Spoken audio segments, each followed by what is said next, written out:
नौकरी करते सारा रिटायरमेंट होया किन्नी दो करेंगे फोन कर देनी चल नहीं फिर बधा की है जिंदगी दी है शेर में नहीं दिखाया ये उम्र पूरी हो जाएगी ना फिर। आहो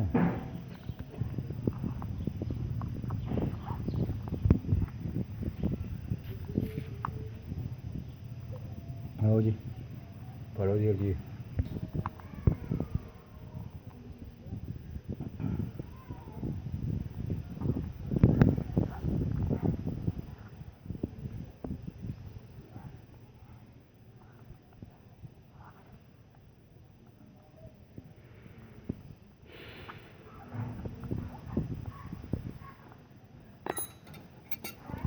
वैसे ना औजार घर होने चाहिए ने कि छोटे छोटे काम ने काफ़ी जगह ते सिलाई की ज़रूरत पैंदी है।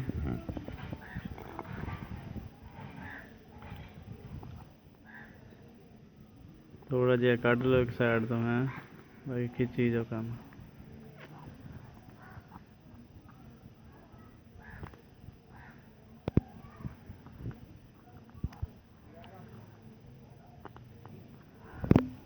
गल है मेहनत की। बिल्कुल ਜਿਹੜੇ ਵੀ ਕੰਮ 'ਚ ਤੁਸੀਂ ਮਿਹਨਤ ਕਰੋਗੇ ਨਾ ਉਹ ਇਨਸ਼ਾਅੱਲਾ ਤੁਸੀਂ ਸਿੱਖ ਜਾਓਗੇ। बिल्कुल ਭਾਵੇਂ ਜੋ ਮਰਜ਼ੀ ਹੋਏ ਹਰ ਚੀਜ਼ ਦੇਖੋ ਇਨਸਾਨ ਹੀ ਬਣਾਉਣ ਡਿਆ ਇਨਸਾਨ ਹੀ ਕਰਨ ਡਿਆ ਜਿਹਦੇ ਤੇ ਲਗਾਓ ਹੋ ਜਾਏਗਾ ਉਹ ਤੁਸੀਂ ਸਿੱਖ ਜਾਓਗੇ। ਕੀ ਖਿਆਲ ਹੈ?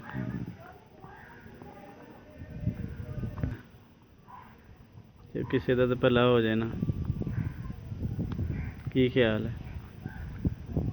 ਜਿਹੜਾ ਕੋਈ ਗੁਨਾਹ ਜਾਂ ਬੜੀ ਚੀਜ਼ देखो ना जो इलम सीखते हो या समझते हो तो कोशिश होनी चाहिए ना कि उन्होंने तकसीम करो। की ख्याल है? दसो हो सकता है साढ़े वर्गा ज़हन कोई होर भी रखता होए वो कोशिश करे करन दी काम बड़ी दुनिया करती है कि जिन दा साडा ज़हन है ना बथेरी है वहाँ दा ऐसा ज़हन है वो भी करते हैं। पता नहीं काम ही हो जाए ना करते ही नहीं लोग नक मुँह बथेरा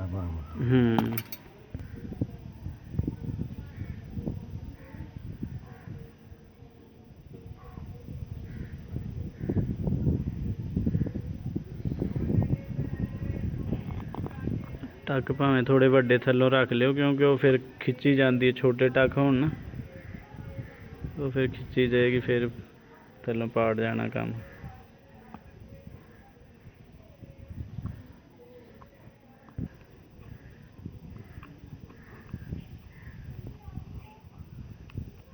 शुरू भी करनी है पता पहला की नहीं नहीं दसी जाओ ना जो धागा पाना है वो समझ आए ना कि इंसान जेड़ा देखन डे नहीं नहीं अच्छा उस्ताद नूं दसना नहीं आंदा शगिर्द नूं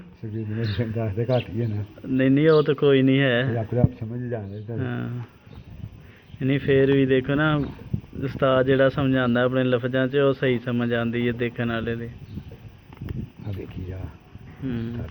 वो तो फिर वेखी जाने वो तो फिर कर ही लेना जुगाड़ किसी ने किसी ने।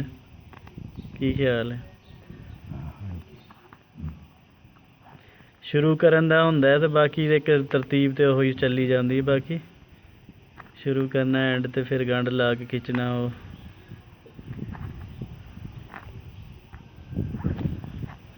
किसी भी चीज़ का थोड़ा तजर्बा ही है तजर्बा हो जाए तो हो जाता है काम।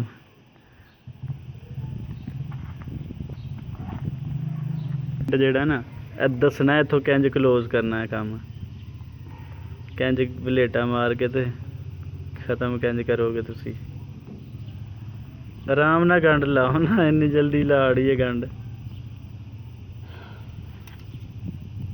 ਇਹਦਾ मतलब ਤੁਸੀਂ उस्ताद लुकाओ इलम है उस्ताद सिखाओ इलम नहीं है तुसी। हाँ जी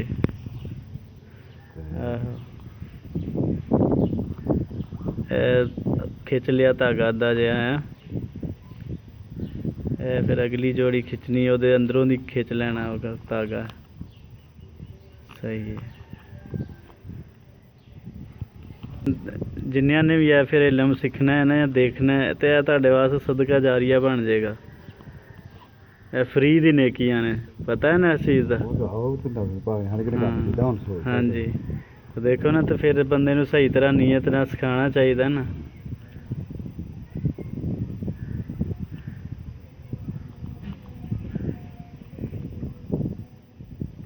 ਇਹ ਧਾਗਾ ਭਾਵੇਂ ਖਿੱਚ ਲੈਂਦੇ ਉਹ ਬਾਹਰ ਨੂੰ ਰਹੇਗਾ। ਆਹ ਇਹ ਵਾਲਾ ਅੰਦਰ ਕਰ ਦੋ ਉਹਦੇ ਨਾਲ।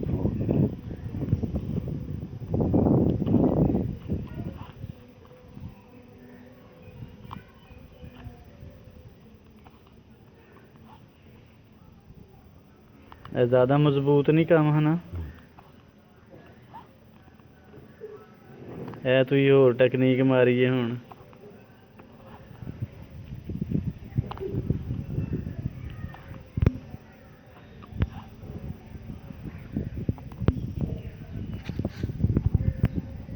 ਇਹੀ ਤਾਂ ਗੱਲ ਹੈ, ਉਸਤਾਦ ਆਪਣੇ ਹੱਥ ਨਾਲ ਆਪਣੀ ਚੀਜ਼ ਦੱਸੇ ਕਿਸੇ ਨੂੰ ਫਿਰ ਅੱਛੀ ਸਮਝ ਆਉਂਦੀ ਹੈ ਨਾ। ਵੈਸੇ ਤਾਂ ਕਾਪੀ ਤੇ ਕੋਈ ਕਰ ਹੀ ਲੈਂਦਾ ਦੇਖ ਕੇ ਥੋੜ੍ਹਾ ਬਹੁਤ, ਤੇ ਬਾਕੀ ਉਸਤਾਦ ਦੀ ਜ਼ੁਬਾਨੀ ਜ਼ਿਆਦਾ ਸਮਝ ਆਉਂਦੀ ਹੈ ਚੀਜ਼।